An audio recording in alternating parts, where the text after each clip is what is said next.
shule ya upili ya utumishi huko Gilgil zinazochunguzwa na polisi na ambazo zimesababisha wanafunzi 8 wa shule hiyo kukamatwa kwa madai ya kuteketeza bweni la shule na kusababisha vifo vya wanafunzi wenzao 16. Picha hizo zinaonyesha wanafunzi 5 wakitembea kwenye bweni hilo la Merlin Waithera mwendo wa saa 6:10 usiku. Wakati huu wenzao walikuwa wamelala wasijue kilichokuwa kikiendelea. Wanafunzi hao wanafika eneo linalotambulika kama Cube 11 na kusimama kwa muda mfupi huku wakishauriana. Mmoja wao anajaribu kuficha uso. Mkononi wamebeba champali zao.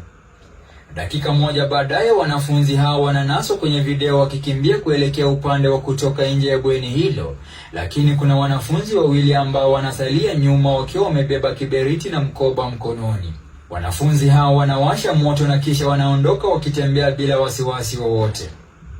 Hatua chache kutoka hapo wanafika eneo lingine kwenye bweni hilo ambalo kulikuwa na matandiko na kuwasha moto tena.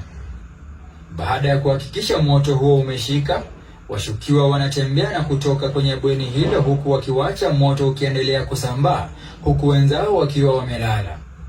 Mwendo wa saa 6:13 moto ulionekana kuendelea kusambaa kwa kasi. Kuna baadhi ya wanafunzi waliogutushwa kutoka kwa usingizi na wanaonekana wakikimbilia usalama wao.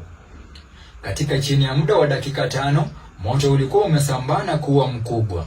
Wanafunzi wanajaribu kujiokoa na kutoroka kutoka kwa bweni huku moto ukiendelea kusambaa na kuwafikia baadhi ya wanafunzi